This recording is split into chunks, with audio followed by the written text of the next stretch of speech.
Assalamualaikum warahmatullahi wabarakatuh. Perkenalkan, nama saya Muhammad Fadil dengan NIM 2102060013 dari Manajemen Pendidikan Islam.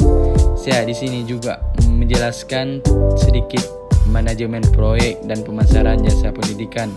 Hai kawan, di sini saya ingin menjelaskan tentang sedikit ruang lingkup manajemen proyek. Nah, teman-teman udah tahu nggak ruang lingkup manajemen proyek? Ruang lingkup manajemen proyek, ruang ini dirancang untuk membantu tim proyek dalam mengolah proyek mereka dengan yang lebih efektif. Ruang lingkup memudahkan koordinasi antara anggota tim dan memastikan bahwa proyek selesai tepat waktu. Nah, selain itu, ruang lingkup juga menyediakan analisis data yang berguna untuk mengidentifikasi masalah dalam proyek.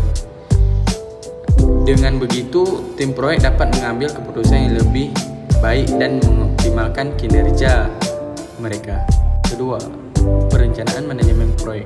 Perencanaan manajemen proyek adalah tahap awal dalam pengolahan sebuah proyek.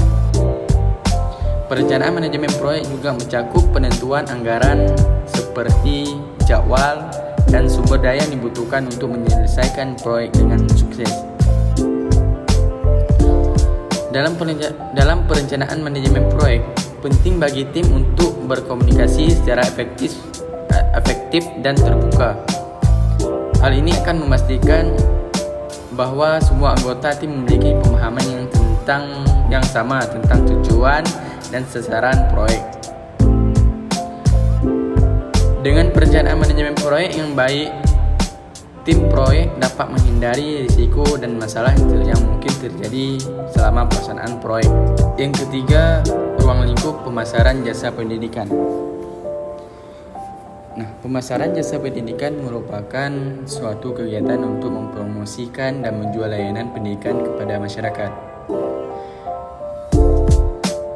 Dalam mengembangkan strategi pemasaran, lembaga pendidikan harus mempertimbangkan faktor-faktor seperti kualitas layanan, harga, lokasi, promosi, dan distribusi. Pemasaran jasa pendidikan juga harus mampu memberikan nilai tambah bagi konsumen dan membangun hubungan jangka panjang dengan mereka.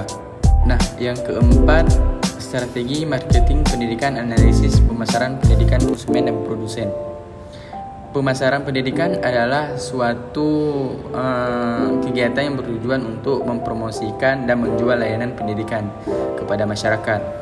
Dalam mengembangkan strategi pemasaran, lembaga pendidikan harus melakukan analisis pasar yang mendalam untuk mengetahui kebutuhan dan preferensi konsumen.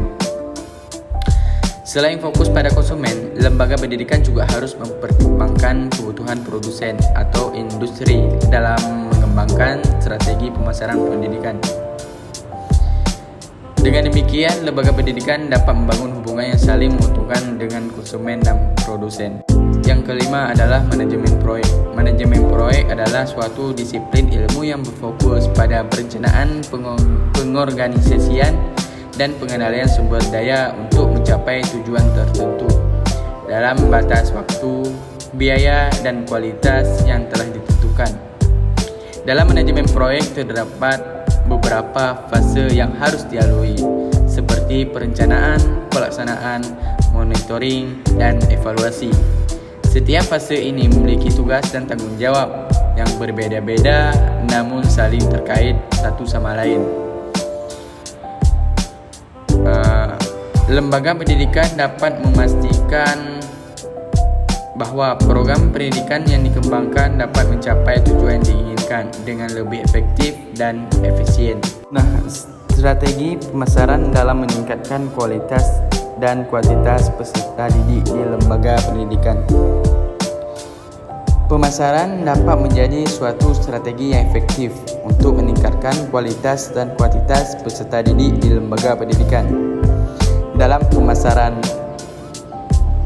lembaga pendidikan dapat mempromosikan keunggulan-keunggulan yang dimiliki seperti kurikulum dan berkualitas fasilitas yang memadai. Selain itu, lembaga pendidikan juga dapat melakukan riset pasar untuk mengetahui kebutuhan dan keinginan dari calon peserta didik.